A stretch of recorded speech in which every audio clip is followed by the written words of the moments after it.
get the feeling we're overrun. Sending boys in the trucks with the 50 cals. Tell every swinging neck, bring extra rounds. Hang in now, boys, we're on our way. Don't send them all to heaven before we get a taste.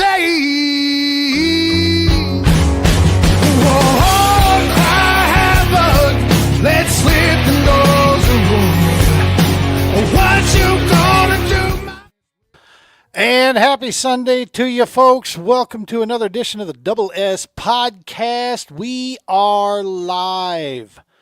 Welcome back. We are live again Sunday night, about to have ourselves a show of shows. Now, in normal fashion, as live shows would have it, we've had a couple changes here on the guest list here, but that's okay. We've got just the sexy guys showed up, so that's the main thing.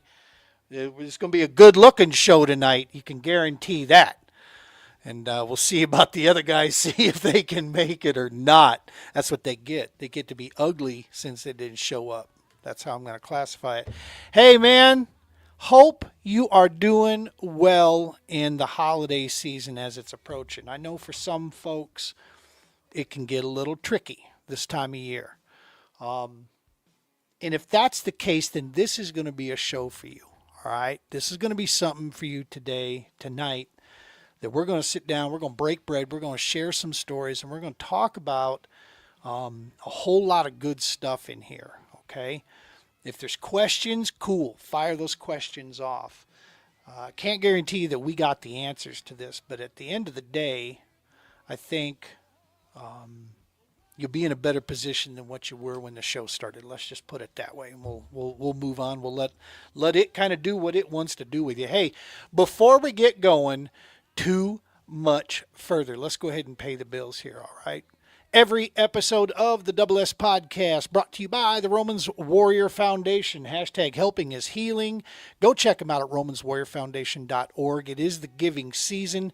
If you'd like to help bring healing across the nation through any one of the specific divisions that we have there in the programs at Romans Warrior Foundation, just dog-ear the donation right there, and I guarantee you that is money well spent, and that will go towards healing and finding ways to reach our brothers and sisters out there, whether it's through the Field Ops Division, the Global War on Terror's Wall of Remembrance, the Stop 22 aspects, Label 22, you name it. It's all in there. If you followed any one of those areas, then you know what we're talking about there. Of course, our little show, our little nonprofit, the True Patriot Outfitters, we are fishing with a mission, y'all. That's the whole name of the game. We're out there and we're doing what we can in our little part here in Colorado and the regional area and the Midwest. We'll go anywhere around the country if the funding's there and the need is there for sure. We'll find a way to make it happen, but that's where we normally operate. Of course, the entire family at the Heroes Media Group, Mr. Adam Bird, and all the great podcast shows giving us an opportunity to join the ranks of these guys. Each one of our shows could not be possible without them. And the sister company, HMG Beverage. Make sure to get you some Kickstart because Gene said so. All right. Let's go ahead and get this going here. Let's go ahead and bring him in. Turn that down just a hair. We have the man himself, the big toe, the big fish, the head cheese. No, not head cheese. That's not right. Yeah, we're going to bring the man in. Mr. Adam Bird is sitting backstage. Let's go and get him in here. What's happening, boss? How you doing? What's going on, baby? Good to be here. Good to be here. Yeah, we, these other guys, wouldn't you know it, freaking Marines, doing what they're doing. No, in all honesty, Josh, I hope you are feeling better, brother. Josh Booth let me know early today that he is under the weather pretty bad. Throat not good, got no breath, got no voice. He's probably worried about his Chiefs playing tonight. That's what it is. Because if they lose, they're pretty much done, dog. And not that I'm a Bronco fan over here celebrating or anything, but That's probably what he's sick about, but that's all right. That's all right. Romans, I know he has got like 72 different jobs that he does on his normal. So let's hopefully we'll get him in here as time goes on. Mr. Ginger, thank you for tuning in, brother. Appreciate it, man. There's a Marine. See, they're in here. They're coming around. Hey, Adam, it's December 7th, sir. 1941. It's crazy. The world changed. Yeah. Everything changed. And I'm trying to find a place here. We'll just, yeah, any rate. I put a little post up there, and this was, such a pivotal turning point in the world. Now, World War One had been there, right? And we got involved, and it was there was something about the World War II involvement, though. It was something also with the fact that we had been attacked. They hit us on our soil. Yeah. You know what I mean? It's like, wait a minute. Much like 9/11 caught everyone going, hold on, they attacked us here? There was like this safety net that was always in place in the back of our heads that could never happen to us, Right. type thing. That no one would dare do that. And that strike there, that hit, that was the point at which all bets are off now, right? And that would not be forgotten. What took place there, what ultimately led to ending this thing, especially Japan. Pushing us forward probably to make that hard decision to say, yeah, we're going to end it, and we're going to end it abruptly. Yeah. Yeah. But- and the way that we did. Yeah, exactly. But that was also, in this stuff where I see as a civilian over here, this was another day proof that when motivated, this country can absolutely come together.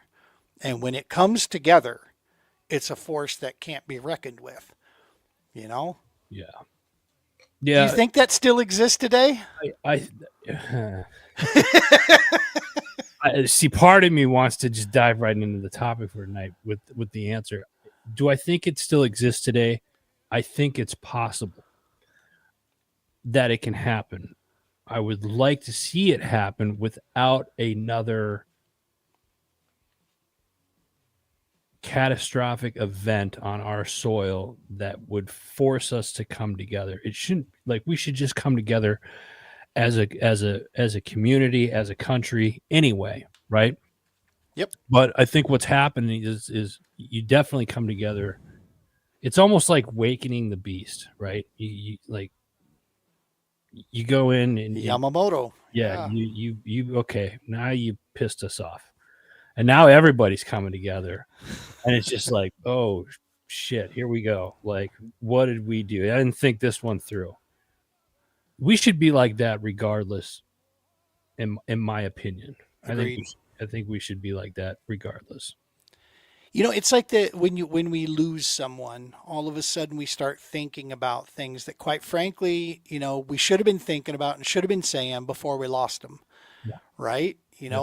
I have one of these, and this, taps into our topic here tonight about faith. One of these instances took place in 1997. The only man that I would pretty much ever consider to be my father was a stepfather, Wayne. And he and my mother came out here to Colorado. I was a young man. They came out here to Colorado, and they spent, a rare opportunity. They had to travel from Minnesota because he was almost 80, and my mother was with health issues, this and that, so they didn't travel that often. Well, they come out and they were seeing my brother and I and his family and such. And I remember I was dating my kid's mom at the time, and it was around Father's Day, and I wanted to get up back to Longmont to give him a Father's Day card that I'd bought for him.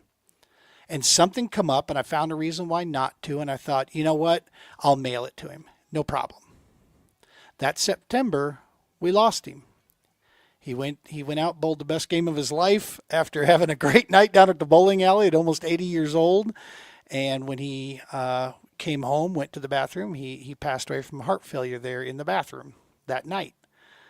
And I still have that card still today. And it's a reminder to me, hey, dumbass, tell the people you love them that you love, and make sure you go. Don't wait another day, right? Yeah. Same topic, right? Same premises that you'd like to think we don't need catastrophic stuff to remember to be smart Right. and good. Well, let's fire this thing up, man. Faith is the topic that we're talking about here. Now, this is a broad scale, okay? The word faith. Because immediately when you say it, it invokes a religious overtone for some folks. And I'd like to kind of maybe break that down a little bit. Take it back a little bit from the standard religious realm and think about what faith truly is at its heart. And to me, it means something completely different. What about you? When you hear the word faith, does it immediately go to a religious thought, or do you think something different? I think it does a little bit, and because I grew up, my family went to church on Sundays. I'd say in my 20s, I kind of lost my path, if you will. Always believed in God, and never kind of strayed away from that said belief. Didn't necessarily agree with like organized religion or anything like that, but I can almost remember to the day where I thought about like, okay, I believe in God, but I'm gonna do things my way, because it's it's Mhm. 19, 20 years old, full of piss and vinegar, and he's like, better than anybody, right? Yeah, just ask us. Right. But but when I think of faith, it's like, what's the definition of faith? Let's start there. What is the definition of faith? I actually looked into this. It's a belief or trust. I'm gonna fire it up again. Yep. I'll tell you what I think the definition is, or what Yep. it may come more along the lines, but it's believing in something that you cannot see. So, and by its universal definition, it's complete trust or confidence in someone or something. That's faith. Okay. Strong belief, in. But the word belief comes up many times, and trust and Right. confidence. So we're in the ballpark. Yep. So That- faith to me then is like it's just having, like, I don't have an answer. I just know it's going to happen. Sure. The problem with that, being a male,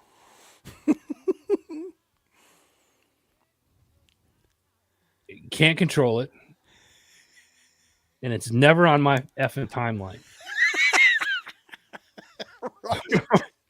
You know what I'm talking about. Yep. You know what I'm saying? Yep. It's like, and I think knowing that you don't have control over a situation, and knowing that it's not going to happen on your timeline. Now, mind you, this is probably more from a religious side of thing. Like, we're not on our time, we're on God's time. So let me be, I'll say it from the religious standpoint there. You don't have no control over it, and it's not in your timeline. You're ignorant to think that you have control, and you're ignorant to think that it's going to be on your time. It's not, but you have enough faith that it will happen the way that it's supposed to, when it's supposed to. And that's for any situation. You can literally instill that in any part of your life. Right. Right. Here's an interesting piece. Faith. Whether you are of a religious background or not, Yeah. whether you're an atheist or a devout Roman Catholic, you have faith. Yeah. Everybody has faith in something. Right. That's the thing. It's always there. It's not as if you don't have it. I mean, the very fact that you get up and you go to work, you get in your car and you drive through the craziness, especially if you live in the metro areas of any major city in America these days. Yeah. You take your life in your own hands and you have faith that you're going to make it there. Because if you didn't, you'd never leave the house. You buy food from a grocery store and you consume it and you have faith that somebody checked it and said this wasn't garbage. And you shouldn't have faith there because most of the stuff we buy is garbage. But you have faith in these things, right?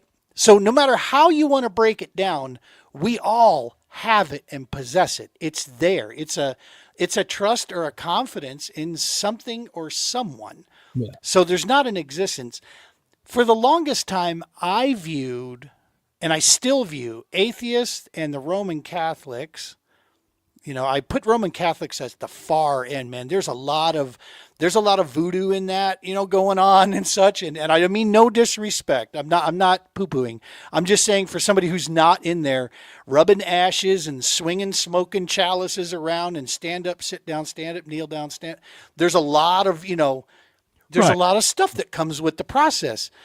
But I looked at the two the same because both of them are so hard set on something that they can't physically prove, but they're convinced of their superiority and convinced that they are correct. Fair. And after a while, at some point, if you're on the outside looking in, you start to connect the dots, go, wait a minute. Maybe it isn't science versus God. Maybe it isn't that. Maybe science isn't disproving anything. Maybe the two run side by side this whole time and they complement each other if you really start paying attention to what we're seeing out there. Short of, I will draw a line to the idea of like the creationist museum. Bless their heart, but humans and dinosaurs didn't roam the earth at the same time. Okay, Fred Flintstone was a cartoon, and that's that. They actually have some setups there that actually show cavemen next to dinosaurs. And say, no, that didn't happen. Because that wouldn't have happened long, and we wouldn't be sitting here if that were the case. Yeah. I mean, if Jurassic Park doesn't convince you enough, I don't know what else is going to. Theories. We're all full of those too. Right. I think I saw this on a different podcast out there, but isn't this that science is all about, the proof piece, we have, a great idea of creation, albeit if you grant us one miracle. And that one miracle is that everything came from nothing.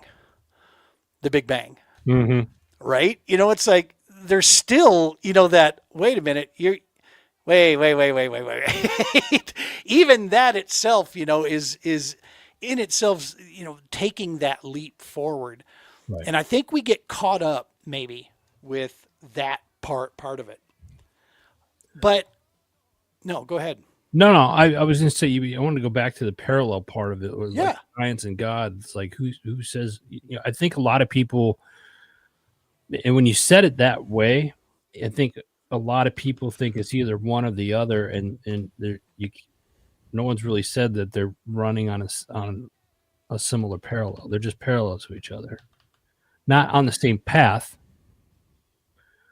I would agree with that statement that science and God are not on the same path. Sure. But I would say that it could run parallel. Mm-hmm. No, absolutely. See, I've got my own theory piece. I'd like to get in. I'll share some stories in a minute. So yeah, Jason says it's all theory. We don't know shit. Yeah. Well, he's not wrong.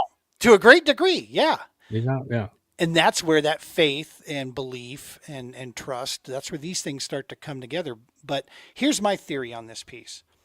The good book, whatever version you choose to read or engage in, from the Old Testament to the New Testament, We have historical account that says and shows the New Testament was pieced together by a Roman emperor and his council. We know that. They chose certain books that would be included into the New Testament, which is fine. I used to think that was, like, well, see that right there. This isn't the word. This And isn't blah, blah, blah, purposely blah. left certain books out. Yeah, and there's a lot of weight to that. I literally just had this conversation with my son, who, as you know, is going in his master's program at seminary school right now. Yeah. The Very book the book of Thomas, the book of Enoch, the Mhm. book of Mary Magdalene, all those were left out. And they do say some very interesting things in those books. Love to get a hold of them and actually read part of that.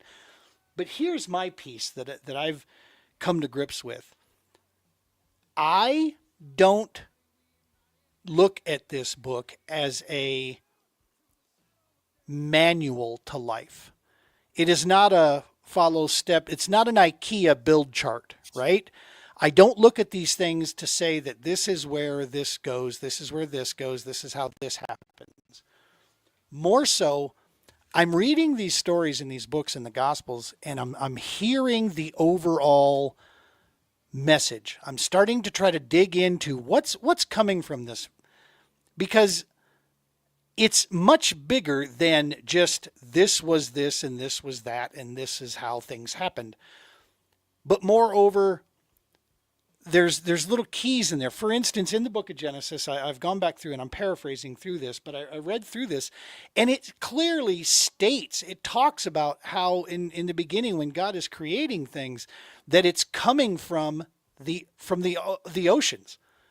And yet, and science maintains that we believe life began in the oceans on this planet, and it came from that. So again, I submit back on this going, maybe it's not one versus the other, boys and girls. Maybe we're starting to see something coming together. Now, is it divine intervention? I don't know. I'm not going to sit there and say that, right? I have my own personal life to draw from and my own personal experiences where I do believe there's been guidance.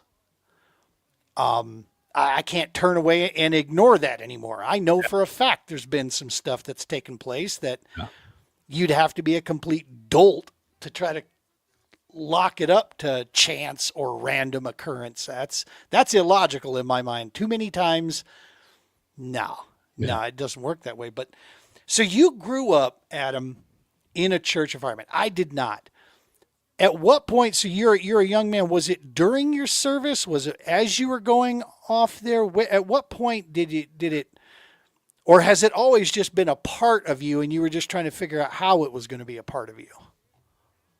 It's a great question. Not really sure how to answer that, in a sense of, I think it's always been a part of me, but I've always had questions. So you ever feel like you're somewhere and you just don't belong, and you kind of feel like the oddball, or like you hear something somebody says, and it's like, okay, I hear what you're saying,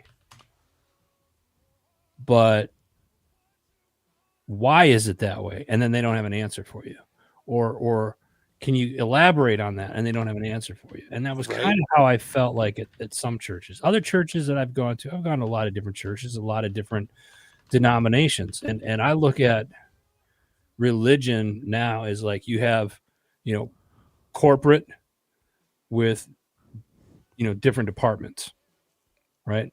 Under the same corporation, you just work in different departments. That's how I look at organized religion. For me, my experience, like I wear this cross on my neck. I don't take this off. I've had this cross for, I don't know, 20 plus years. My mom got it for me.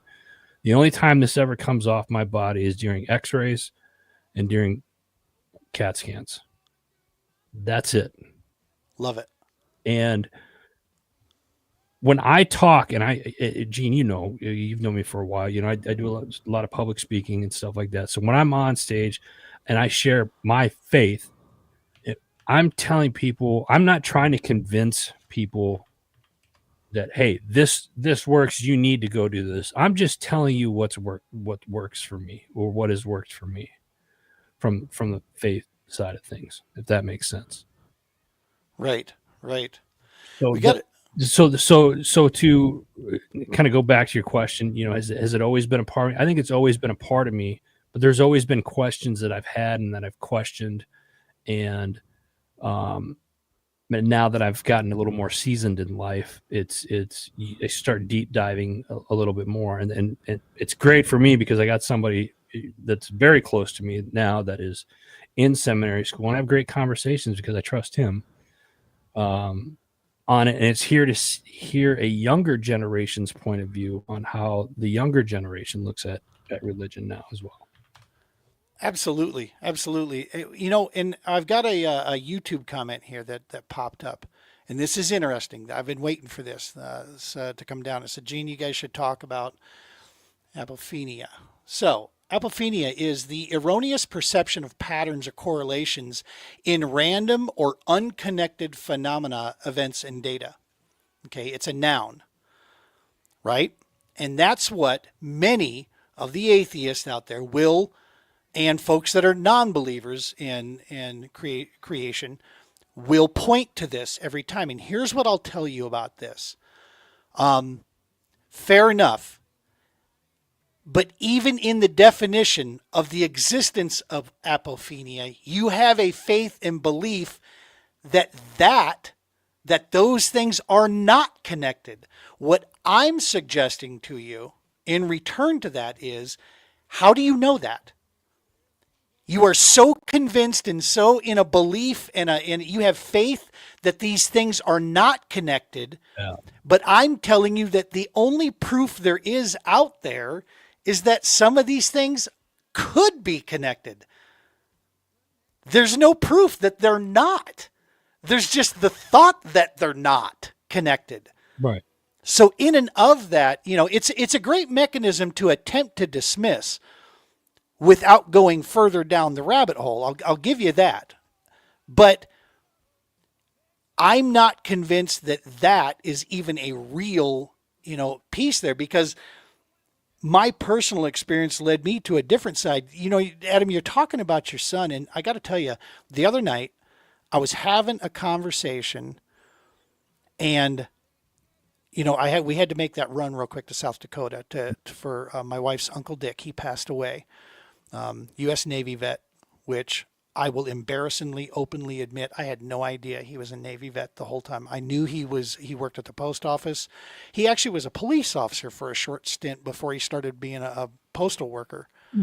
I had no idea Uncle Dick was a Navy vet. I can tell you Uncle Dick was living on borrowed time to begin with. 20 years ago, he had a liver transplant. And Doc said pretty much, you got about 10, Dick. That's about what you're going to get.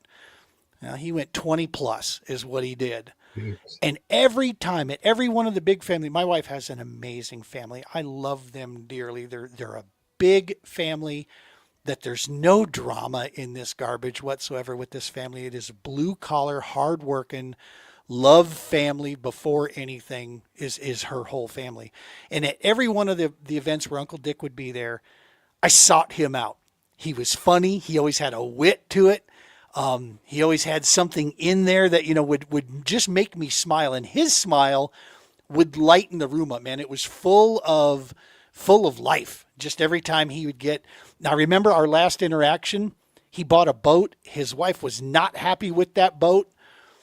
And so I remember going up and sitting down beside him as he was eating, and his wife was on the other side of the table. I'm like, so, is Vicky going to be the one driving the boat when we go jet or water skiing, Uncle Dick? And he looks at me, he's like, no. That was our last interaction together. And that whole piece, anyway, I went off on a tangent. Love Uncle Dick. Bless you, buddy. I hope you're resting well now. But my son watched the house for us that night. We did a quick turn and burn down and back. I come home and I was telling him a little bit about this, that, hey man, I'm kind of going on this, a little bit of a journey here. I'm reconnecting with some belief structure here a little bit. And I'm starting to look into this. And he looks at me and he says, I was kind of wondering, Dad, because I saw your book up there on your desk. And I'm like, what book is that? And he says, well, you got 2 Bibles up there. I was like, yes, I do. was like, I got the King James version back here, but that's full of a little bit too much thous, thems, and thines for me. And so I had to gene it down a bit, and I got a little bit easier one to understand called the English Standard Version. And he says, that's really weird because I've actually been really thinking on this topic quite a bit. Well, Adam, I'm going to tell you straightforward. I've been reconnecting with some prayers here. And about 2 weeks prior to him telling me that, in my prayers several times was me asking that please help my son find a connection and find peace, find purpose, and find some comfort in this. And so for this kid to sit here and out of the blue mention this to me, I'm sitting over here and I'm damn near ready to bust into tears. And I just told him, I say, son, you couldn't have told me something to make me feel any better tonight than that right there.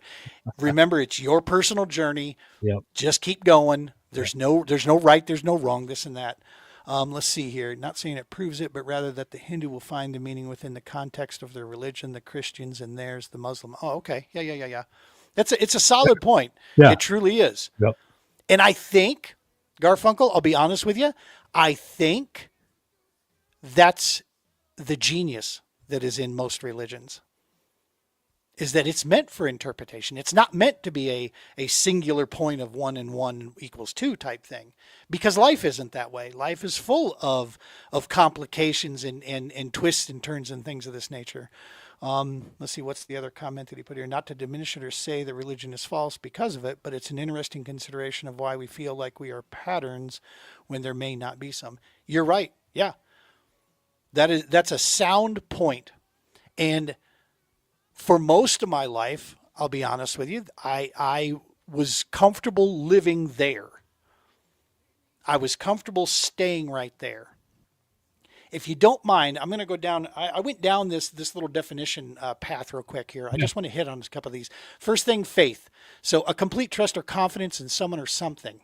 Okay, so jump to confidence. What does that say? The feeling or belief that one can rely on someone or something firm and trust. Okay, so what's belief then? An acceptance that a statement is true or that something exists. This is the belief. Trust, faith, or confidence in someone or something.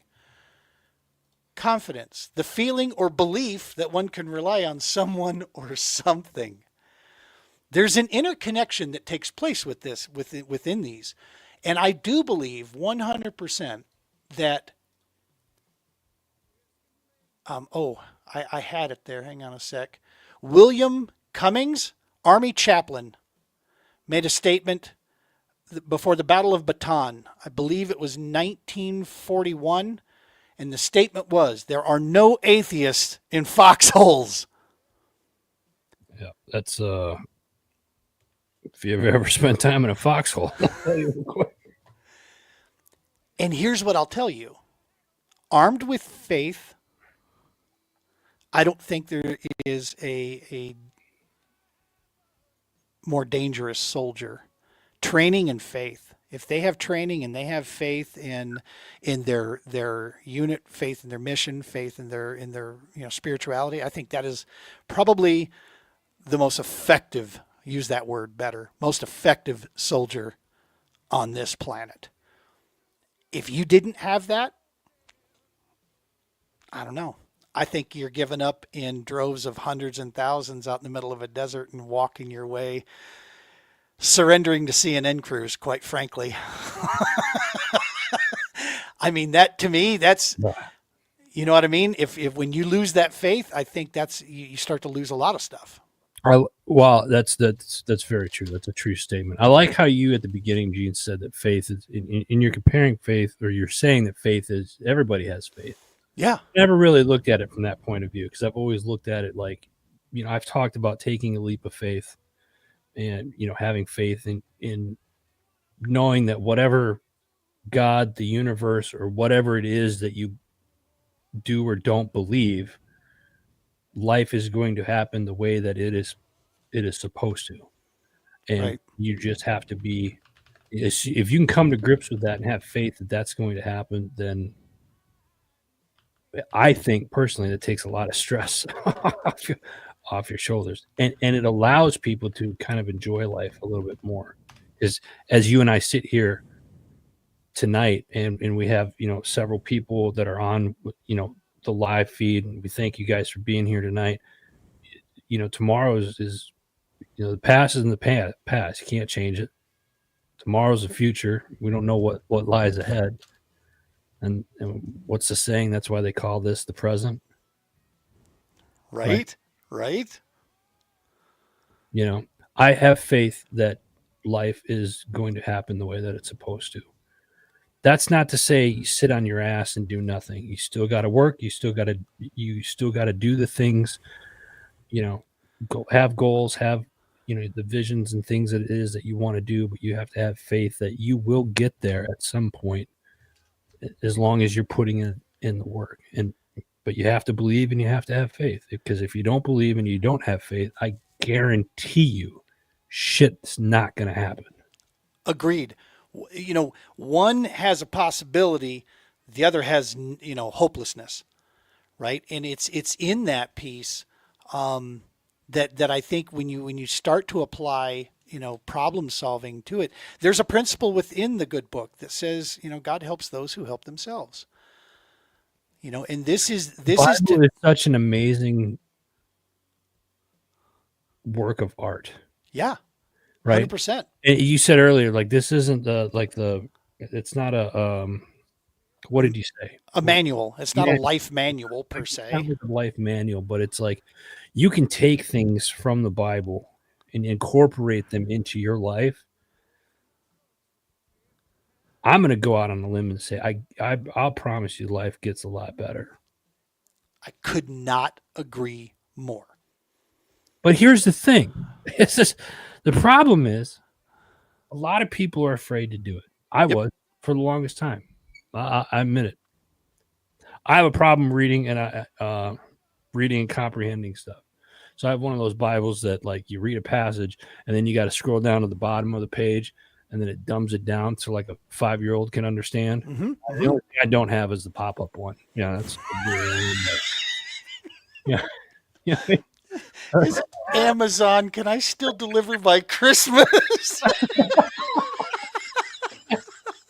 Somebody, I swear to God, if one of you SOBs sent me a copy of the Bible, these sons of bitches. No, but you know what I mean, though? It's one of those, because we deal with it every day. Here's the thing. We're going to make mistakes. Life is going to be stressful at times. There are things that come to us. It's not meant to be easy. Right. Life, we've all heard this. Life is what you make of it, right? Sure. But you have to believe and you have to have faith. And if you and in doing so, that gives you hope too.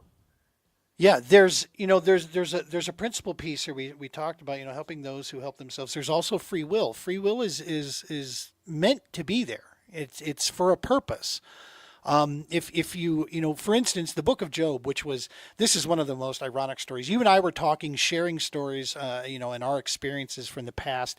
And as we were talking, I'm sitting here, I got it on speakerphone, and I grabbed my book and I open it up, and it literally opened to where my bookmark is at, the book of Job. We get off the phone. I start to read this and I go through this, and it's a quite an interesting account. I mean, it goes on and on and on for these conversations that go between, there's four people, and then God finally enters the conversation with Job later.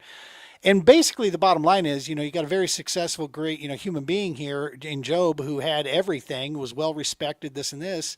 And God basically gave Satan the green light to, you can test him. Go ahead. And so he tested him multiple times, because Satan questioned whether or not this guy would be, if he lost all these great things, if he'd still be as faithful. And it wasn't until the very end that, Job started to question his faith. Why would this happen to me? And why would God permit this? And goes through this. And at the end of it, it's basically God telling him, you do know I got a lot of stuff going on, right? You're not the only thing in the universe for me to pay attention to. Type deal is basically what he's, what it gets down to, at least my interpretation of it.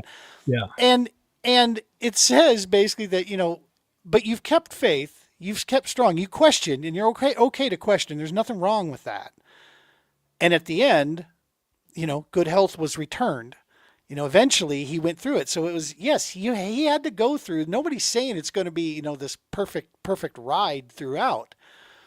But there does need to be a point by if you go through life thinking this is it, that when this is done, or that random occurrence is all that is taking place in this world, I submit to you this is probably at the heart and reason for a lot of our mental health issues that we have in this world right now. Specifically, I'm going to speak to America. That we have I believe we have an epidemic on our hands of mental health right now across all demographics. Yeah. But to have no hope, to have no thought that no matter what you do, it's just going to be a shit sandwich that you're going to have to take a bite out of. And that is a miserable existence, man. Right. And it's hard to think like that, because try telling that to somebody that's been homeless, that's been trying to find a job, and that's been that is trying to overcome an addiction, or that's trying to live a better life, and they feel like the wheels keep spinning. Yep. Right. I can count a handful of times in my life where I felt that way, and it was just like, what the hell? I guess this is what my life is supposed to be like. And there was a time where I lost hope and I lost faith for a while, and it sucked. Yep. It was miserable. Single dad, laid off from a great job that I had at the time, which ended up being a blessing, getting laid off. Right. And then not knowing what I wanted to do when I grew up. And at that time I was 32, 33 years old, and I was like, shit, I'm grown. Like, and I'm still trying to figure out what it is I want to do. Right. And it wasn't until several years later when I finally, figured that out. I think we got a comment here. What do we have? Yeah. Can you clarify that you're saying it's either a belief in God or there's nothing and no sense trying? No, Well, that's not what I'm saying. What I'm saying is that if your belief is that the world and our lives are not part of anything bigger, and that we are just a series of random occurrences, then that can be, for many people, an empty existence. yeah. It truly can, because it pretty much leaves everything wide open on the table. If that were the case, if that's how you actually believed and lived, then why don't you rob somebody? Why don't you, do, and people will immediately jump to because I want to be a good human being. What is good? How did you define good to begin with? It's like I don't know, man. There's something else. It's a hard thing to try to grasp, to tell me that, especially pulling from personal experiences now, that that our universe that you see around us, the energies that we have drawn around us, are only in its physical, measured existence. It's just not possible. The amount of perfection and random occurrence that has taken place, 1 in a million chance of us, evolving to this state, or our planet being where it's at.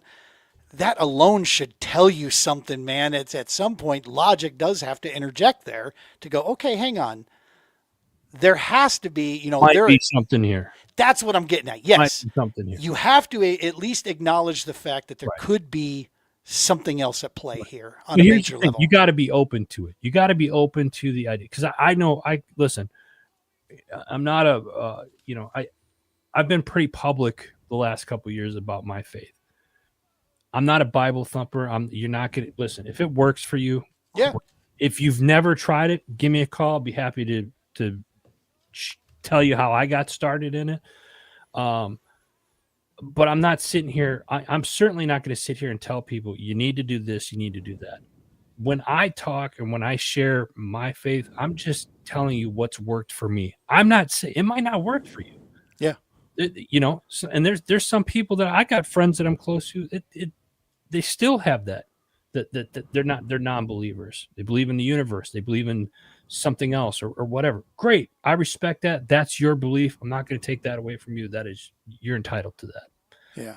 For me, this is what's worked for me because I've seen God work in my life. And then I've learned to have faith in, I quit a corporate job. I had a mortgage, a car payment. I was a single parent.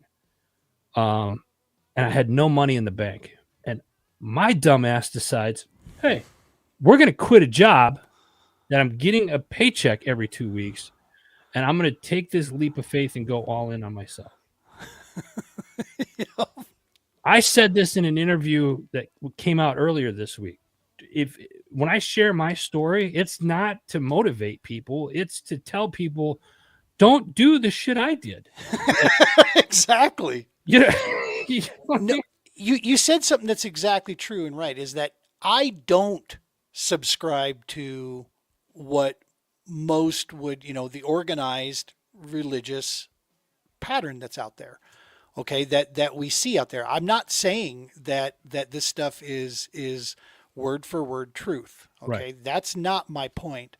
I believe 100% that your search of faith, your search of belief, and your trust is just that. It's a personal journey but 100%. you said it. You got to be open to this. I want to share a quick story here. Josh Booth was going to be here tonight. He and I spoke off air.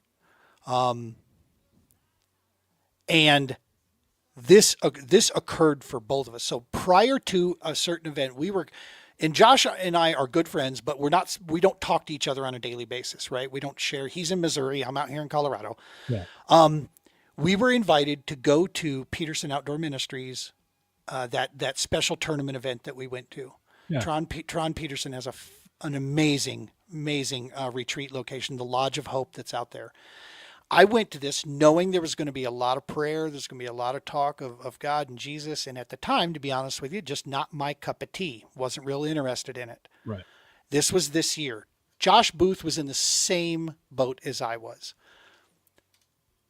As I was driving there from Colorado, I had the conversation in my head. Hey, man, just this time, just open your brain a little bit.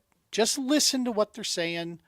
Talk to some people and just be at least willing to hear what's going on here. And I remember telling myself, all right, fine. Yeah. I won't immediately poo-poo it in my head. Right. So the weekend took place. And I can tell you, one of the first things I told my wife on the drive home and when I got home, my experience, what I felt, because heard many testimonials from a few people there. They had just had a veteran gathering prior to us showing up for this one-day event.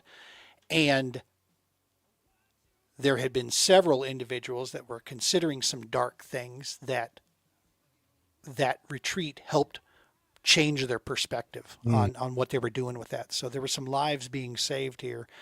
We get done with this great event. And what I came away from was feeling that, you know what, dude? All I felt at this was this immense love.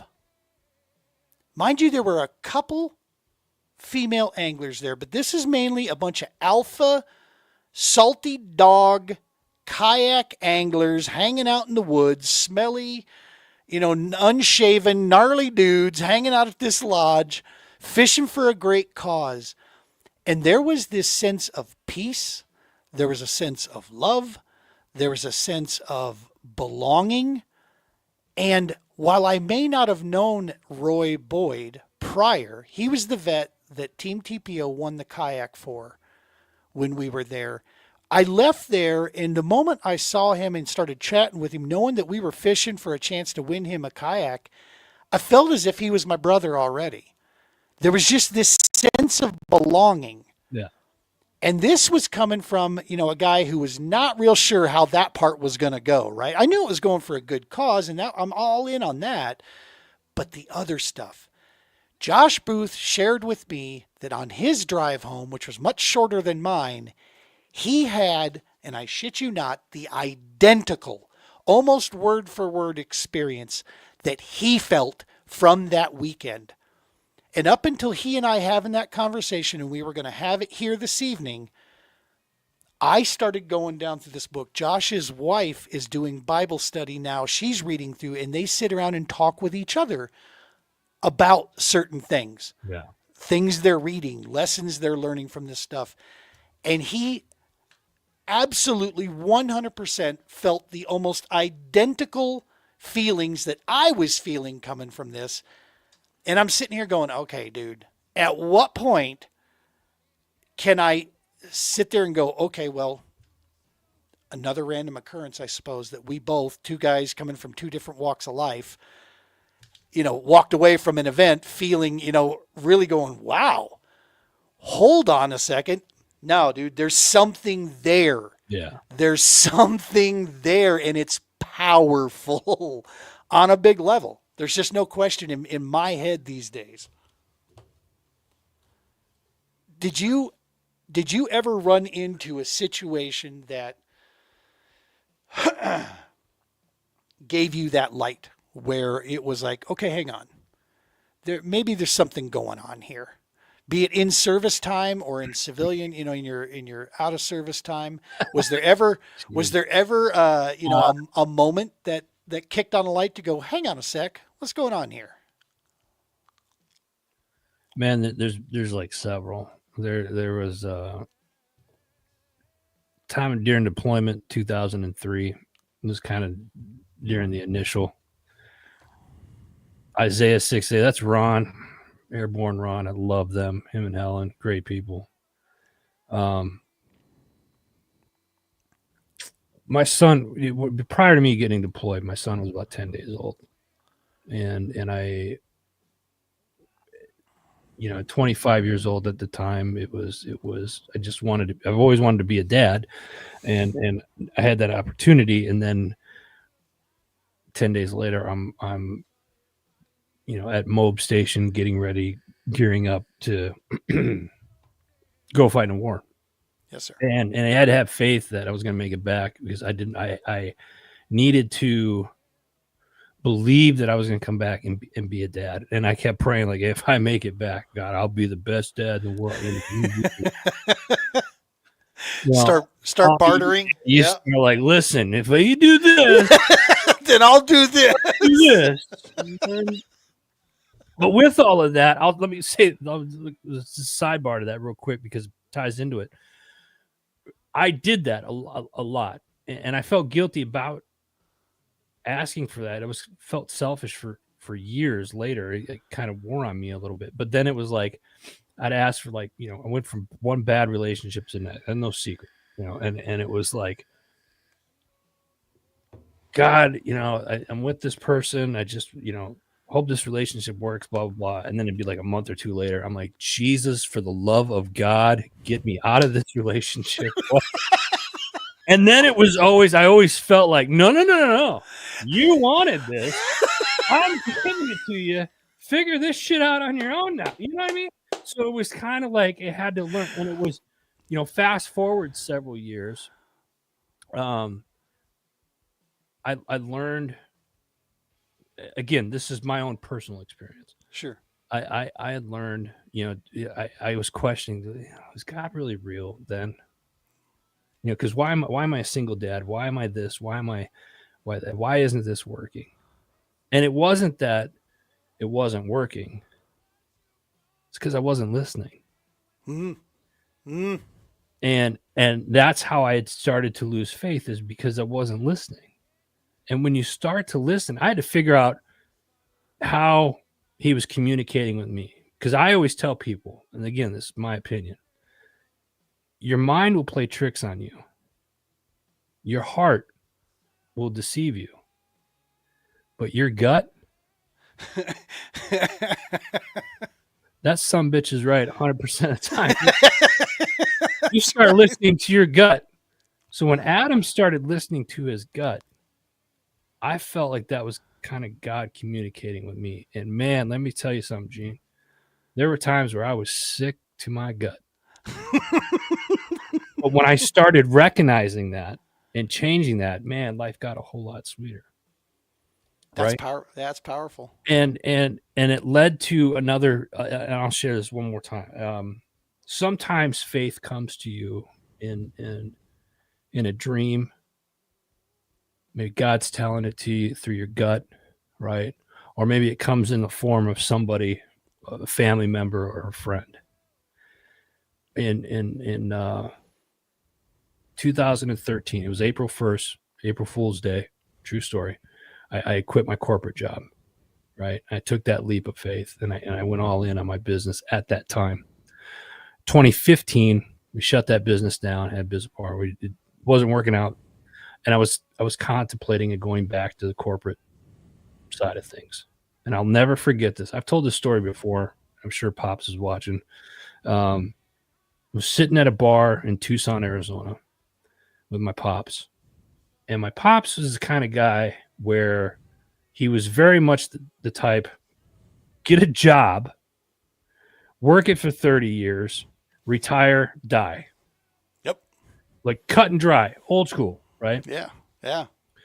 And we're sitting there and I'm telling him this. Now, mind you, I'm expecting him to tell me, go get a job. That's not what happened. Wow. And that's when I realized, okay, if Pop has faith in me, then maybe I need to have a little more faith in myself. And maybe this is right around the same time where I started listening to my gut. Mm. Like God's been telling me to do this, and I've been purposely not doing that because I was either afraid or I was trying to be in control. And when I started having faith and kind of letting go of the things I couldn't control anyway, Sure. life got a little more easier. It wasn't easy, but it got easier. It got less stressful. Still stress, but not as much. And it became a little more enjoyable. I'm going to venture to say you started feeling like you were doing what you were supposed to be doing. I can tell you exactly when that happened. I was 38 years old. This was almost 10 years ago when I finally, and I'd been, an entrepreneur at that time for a couple of years, but at 38 years old, for the first time in my life, I had felt, and I've been saying it ever since, I am today, as I'm sitting here tonight on this live feed with you, I am here at this point in my life at 47 years old, exactly where I am supposed to be in my life. I don't question it at all. You see, 3 years ago, I felt a similar piece, and it wasn't until I started paying attention and listening a little cleaner. My wife told this to me last year when I started really questioning whether or not this was the path. Do I continue on this? I've never made it a secret. I don't make an income to own the TPO. I don't make an income to do the podcasting, nothing. So I've gone 3 years now without a paycheck, and I have a very successful wife who has stood my organization on her shoulders financially to put us on the ground and get us running, and support her husband through this entire thing. And I was really questioning a lot of these things, and my wife, who, whether I was married to her or not, I would still tell you is one of the smartest human beings I've ever encountered in my life, and someone that I admire, am inspired by, and just completely in awe. Funny how the right woman would do that to you. I'm telling you, her statement was, I have no question in my mind and my heart that you are doing exactly what you are supposed to be doing. Yeah. She said those words, and she was probably, further away than I was in some of these areas. So when she said that, dude, I had nothing to return with other than, you think that? You think so? Well, shit. Okay, then what's then I still don't know what to do right now. I gotta, Let me ask you something. It sounds like your wife has a lot of faith in you. Oh, massively. So Yeah. does Gene have faith in himself? Like, can you look in the mirror and say that you have, or that you at least hope that you're on the right path, or you have faith that you are on the right path and faith in what it is that you're doing? I have faith in that I will do what's right. I will not go and sacrifice integrity or honor for anything. It just won't happen. Right. So I have trust in that and I have faith in that. Am I sure? I'll be honest with you, man. I have an opportunity to maybe get into mortgage lending, and I'm wondering, is that the right path? Or I do that at the same time while I run the nonprofit? I was talking to you about the possibility of some life coaching stuff, that I was curious about. I question every day, man, what is that? Is that the sign? Is that where I'm supposed to be rolling with? I don't know yet. I'm learning to, and I'll tell you my reconnection with with God and my reconnection with the Bible and Christianity, if you will, maybe not in its normal traditional sense, but just my reconnection with God Yeah. is helping in that area. It's slowly building that confidence up that I'm going to keep working my ass off and I'm going to keep digging and keep fighting. And sooner or later, I'm going to feel it. I'm going to know, because I'll tell you what, when you know, you know. And the way I did not believe that shit. Did not believe that until my wife and I reconnected some 25 years after we had initially dated. When she got out of the car at my brother's house when I was out here in Colorado visiting for the first time in 5 years, she got out of the car and walked up because we were going to go out to lunch. And I'm telling you flat out, it was like a set of meteors came running out of the sky and smacked me in the forehead, looking at her and said, "There, dumbass, that's why nothing else was working, is because she's standing right in front of you." That was beginning of November of 2016. By December 15th, I proposed to her. And she said yes. And we got married in May of 2017. Keep in mind, both of us had 17-year relationships with other people prior to this. I had just got done with a not a fun divorce, was a single dad for quite a few years. My plan was I'm moving south, going fishing as soon as I get those kids off to college. My ass is Missouri bound. I am getting out of here. She completely derailed that, just upended the whole apple cart. And for the first time in my life, it was because I finally knew. And that was, it was, I could go into the long story of how we reconnected there of wait a minute, that should have never occurred. How in the hell did you two cross paths all of a sudden again after 25 years? And it was because we needed to go the path we needed to go in order to understand where we're at right now. And now I know for a fact that my final days on this earth will be spent next to that woman right there as my best friend and my soul savior. There's no question about it. She is my center of my universe through and through. And that's, that just could not change. There's nothing man-made or not made that could change that, And I'm telling folks out there, I tell my son this, I tell anybody I come across this, it does exist, man. It's rare, but it's out there, and you will know at your core. I have one story that I wanted to share. I've said this before, and actually, you got a question there. Gart Funkel, who's been doing some great questions there, wanted to know, did you go back to corporate or start a new job or what? No, I started another business, and then I started another business several years after that. And so now I have, 4 businesses. I sit on 3 or 4 nonprofit organizations as an advisor or as a board member. I stay ridiculously busy. insanely busy, and yet I make time for myself. And again, I'm able to do all of this stuff is because I have faith that everything is going to work out the way this. You got to stop worrying about shit.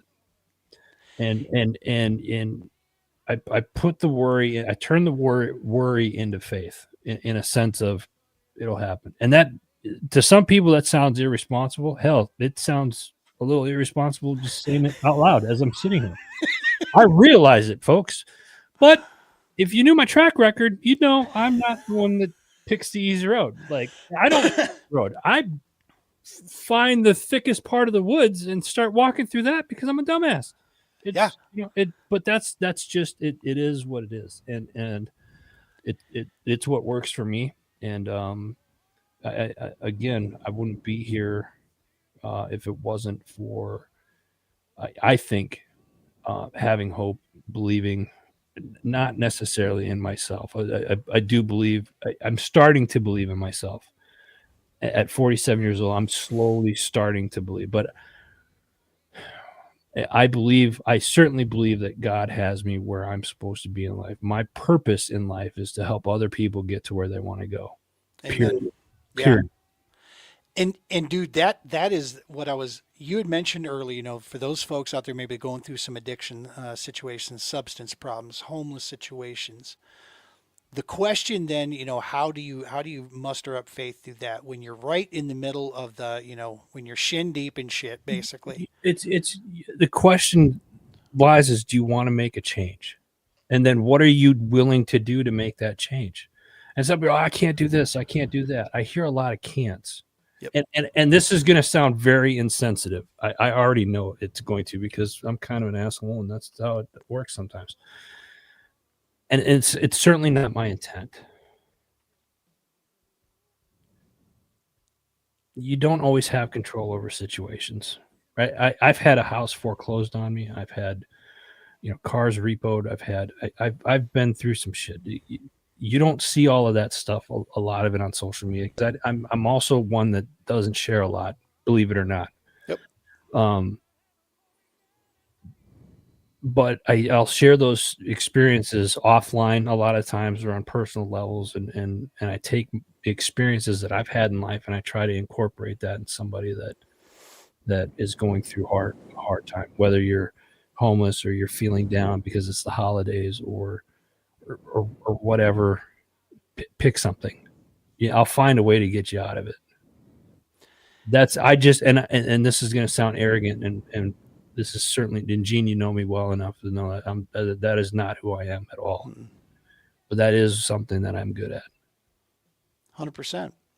And here's where I'll point to. I'm with you. I'm a pull your boots up, right? Pull by the straps, grab your bootstraps, and get back at it. I'm not a great person when it comes to the Like the cheerleading, loving. yeah. That's You're more of like, I love, but I love hard yeah, but hard love. like I have no filter. Yeah. I'm pretty direct, because here's the thing, like, I'm going to be honest. And are there times where I could be a little more soft? No, that'd be, sure, there probably is, but then I'm not being who I am, and then that just kind of defeats the purpose. I shouldn't have said anything at all then, right? But here's the thing. I'm going to tell you this stuff, but I'm not going to leave you hanging. I'm going to be right there with you then. Exactly that. I'm not going to tell you some shit like, Gene, you need to do this, and you need to do that, and you need to get your head out of your ass, and you need to lace up your boots, and this is how it's going to be. And then walk off. Nope. Mic drop. You know what I'm saying? Like, Right. no. Like, it's like, okay, let me know when you're ready. Gene, let me know when you're ready, because I'm going to walk this walk with you. I'm going to make 100%. sure that you get to where you need to go. You see, and this is where I'll tell you, this is where faith starts to come in. There's a couple things, couple lessons that we're taught. Number one, he will never throw anything at you that you can't handle. Yeah. All right? Yeah. That's a tough one. That's a tough one. I wish you wouldn't trust me so damn much. Exactly. Right? I'm just saying. I don't tell a lot of people about, the details of my childhood growing up, this and that. And most folks, quite frankly, would be a little bit shocked. But I'm going to share just a story here real quick. This was into my teens. Okay. I was not a good kid, right? Raised by a single mother. My brother and I were the only two mainly in the house most of the time. But I was not a good kid. I was angry at the world. I was involved in stuff that I shouldn't be involved in, this and that. Well, I was also pretty good talker, and for the life of me, I got into a lot of scrapes and always seemed to come out on the right end of them. At least I thought it was the right end I needed to be on, because I tend to walk away in most cases where maybe Not as many people did. So this was kind of where I was living in this little podunk town. Well, I had a buddy of mine for like a summer. He was a good friend, and his girlfriend was, I could tell, really had also eyes for me. They had dated for like a year. They broke up. I'm speeding this story up. She and I got together, unbeknownst to him. And when he found out, it wasn't good, as you would expect, teenage boys. And this, he and I were supposed to be friends. And I broke the bro code. There's no question about it. I should have never done it. It was a shitty thing for me to do, even though, no, it was a shitty thing. I shouldn't have done it. Well, one night downtown, he and three of his buddies drive by, and I'm standing by myself. Rarity, I'm standing by myself at the corner of this street, and he comes up and he comes out. He says, "Hey, man, we need to take a drive, and we need to have a talk." I said, "Okay." And in my head, I look in the car, and I know what's about to go down, and I'm like, there's only three of them. This is what I'm thinking in my head, right? Like an idiot. I'm setting myself up for like a Hallmark, bad, situation that's about to occur. So I get in this, because keep in mind, we're in the middle of the butt crack of Ohio. All right. Mm. This is backwoods Ohio where I live. Things happen down there that never get heard of. I get in the car. They drive around the block, go through the alley, and get ready to head out of town. They're standing in front of us. I'm going to speed this up a little bit. Couple brothers standing there, known throughout the town. I knew of them, the Skaggs brothers. Nobody screwed with them. These guys were nuts, right? And they were very, very, very willing to show anybody just how nuts they were. They stopped the car. Johnny Skaggs pokes his head in, probably the craziest out of them all. Says, "Hey, what's going on here?" And he looks at me and goes, "Gene, right?" I'm like, "Hey, Johnny." And the other guys are looking around because they know who the Skaggs boys are. And I look at Johnny, and I don't know if it was the look on my face or what. Literally, Johnny's like, "Hey, Gene, I want you, come on, hang out with us, dude. You guys going anywhere?" They stopped. I got out of the car and went with Johnny. 5 years later, I'm living in Colorado. I get a phone call, folks. This was before cell phones. This is the early 1990s. I get a phone call. And I kind of know the voice out here in Colorado. It's Johnny Skaggs. He goes on to explain to me how he's coming out to Colorado and he wants to see me when he gets out here. And I said, okay. Keep in mind, I'm a young man in my early 20s. Johnny gets here. He's got his wife. He is now a preacher in the works. And I go meet him for lunch. He has 3 kids running around. I said, "Johnny, what are you doing out here, dude? This is like 2,000 miles from home. What are you doing here?" He looked right at me on my kids' names.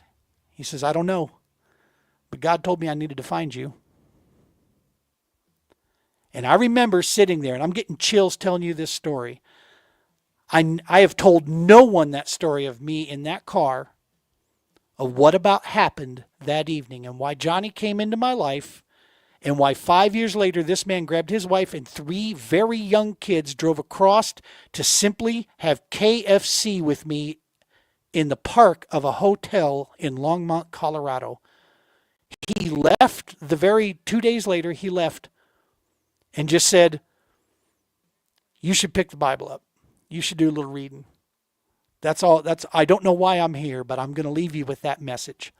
And man, I was in my 20s, and again, like you, Adam, I didn't listen.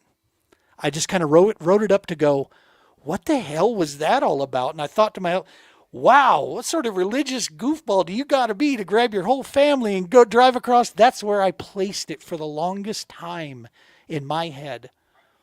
But I'm telling you, that guy was set into my life for some reason, and whatever reason, so many years later, it was meant to come back there and knock on my head a little bit to go, hey, I told you this before. I've been hip checked and shoulder checked so many times in my life. I could tell you stories time and time again that I'm now realizing that I was going down the goofy ass path and got knocked right back onto the tracks. Yeah.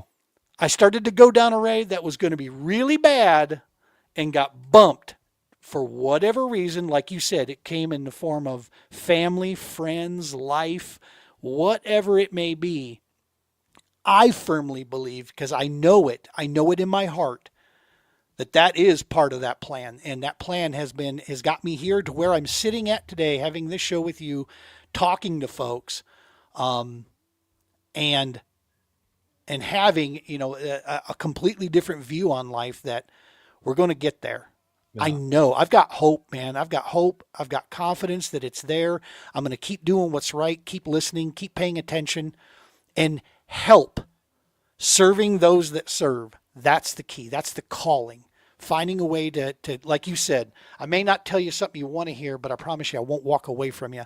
There's resources out there, dude. There's a pile of them. We have a ton here at the Heroes Media Group that you can tap into. If you're out there listening, watching this, whatever the case may be, we got you. Don't care what what your walk has been, man. Get a hold of us. We're here. There's a question down here.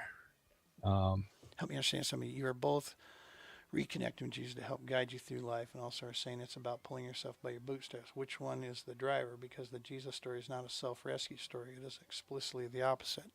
Actually, I would respectfully disagree with you. Yeah, on that part. But let me go up to the first part where he's guide you through life, and then saying it's about pulling yourself up by the bootstraps. So God gives you, let's say God gives you a vision. It happens to me. So like when God has shown me something that I need to do, or be somewhere, or do something, that I still got to lace up my boots, and I still got to put the work in to do it. I can't just sit on my ass and just wait for it to. Let me put it in another perspective for non-believers. If they're non-believers that are watching, right? Picture yourself standing on the street corner, on any street corner in your town, right? And you're standing on the street corner, and as traffic goes by, it's not traffic, that's life. The things that you want out of life, whether it's something material, or it's an experience, or it's a person, or it's whatever it is, you still got to take that step to get it. You still got to put in the work, right? Still got to have faith. Otherwise it won't happen. 100%. So that's my answer there. You still got it. When I talk about pulling up your bootstraps, if Jesus is having that relationship with Jesus, he's telling you something, or God's showing you something, you still got to lace up your bootstraps, and you still got to push forward. You still got to put in the work. It's not just going to be handed to you. One could argue those non-believers that believe in the universe, let's say from a universal perspective, everything that you want out of life is right in the palm of your hand. You just got to grab it. One could argue, right? Yeah, 100%. There's actually a book that was not published in the New Testament that I'm going to paraphrase too, and that was, I believe, the Book of Thomas, where Jesus is quoted as saying that lift up any rock, you will find me there. Turn back the bark of any tree, I am there. Yeah. You too can be the Son of God. Yeah. In that powerful statement is the fact that the leadings, the teachings that came through. If you look at the stories of his interactions here, it's absolutely a probably the one of the very first self-helps that ever was ever printed, that was out there, is that no, this will not be easy, and there's going to be problems around every corner, but you having faith to never give up and know that you're striving for something bigger than just yourself. It's, there's a purpose, driven piece with this, and we may not know where it's at, right? Yeah. But it's one of those things that it's there. These are good. They're good questions. I appreciate the questions. Here's something I'm going to challenge everybody that's watching live right now, or that watched this throughout the week, is Napoleon Hill wrote a book. Most people know Napoleon Hill as Think and Grow Rich. There's another book that he wrote. It's very fascinating. It's called Outwitting the Devil. I encourage everybody to read it or listen to it. It's a very fascinating book, and it kind of talks about having faith and what it did for this gentleman back in the 1930s. I'll leave it at that. Right. Yeah, I'm trying to find something real quick. I apologize. It's an interesting concept. I still believe 100% in the fact that it is a personal journey for you out there. I know that my heart has calmed. My mind is becoming more focused now. Understanding that there is something at play. There is a higher power at play. There's no doubt in my mind. My personal experiences in life have proven this to me. The difference is what happened this last year is I stopped trying to discredit it. Right? Hmm. I started admitting the fact. Okay, hang on. There's more here that says there is something going than purely my disbelief can account for. Yeah. And so it's a matter of, if it quacks like a duck and it walks like a duck, it's not a chicken, dog. Okay, I'm just saying it's not a chicken. It's I know a chicken is far more common, but but to me, that's where I feel like I'm at, is that I can't deny the existence any longer. Right. And Lord knows I tried. I mean, I tried for the longest time. I do something now also personally to wrap things up here. One of the things I make sure of too is in my learning how to get, this relationship that I personally have now. It's very different than perhaps what some would think. But I try to make sure that when I am having my conversations there, if I'm praying and I'm asking things, I never ask for myself. I try to always make sure I'm talking and I'm thinking about other people in there, and I'm hoping that in that process, yeah, selfishly, I'm hoping that by my work that I'm doing there, that things will go the way they're supposed to go. I remember going into this we had a big proposal we were doing with another nonprofit that was going to make some big moves for us with the TPO. And I remember grabbing the book and I remember thinking to myself, nope, I'm not going to ask anything. What I'm going to say is, or the only thing I'm going to ask is, please let tonight play out the way it's supposed to play out. Allow me to do my best efforts and allow everybody, one of us, to be, on good terms and in good health, and just hopefully things work out the way they're supposed to work out, and help me understand that, Yeah. in that process.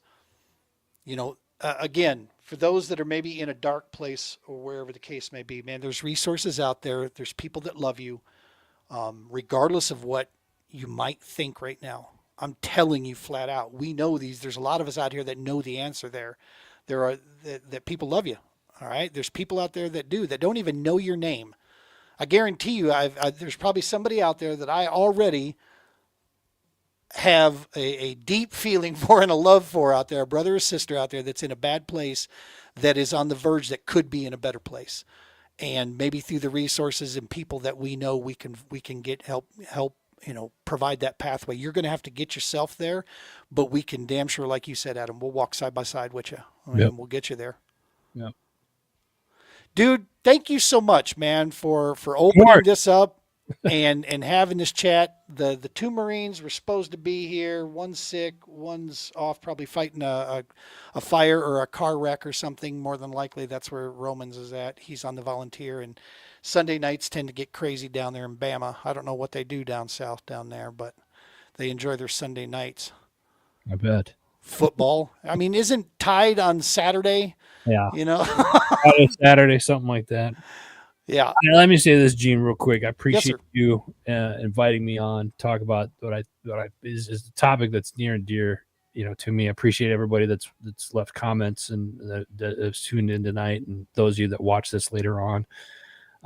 Keep leaving comments, ask questions. I mean, we're here for you, and I mean, this is keep having hope, have faith, because life is much sweeter when you do, in my opinion. So I appreciate this opportunity. Exactly. And Garfunkel, I'm going to leave you with this.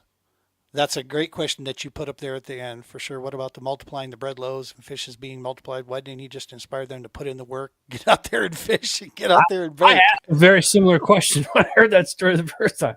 I was like, I thought he taught him how to fish. Like, this original phrase appeared in Ritchie's 1885 novel of Mrs. Diamond.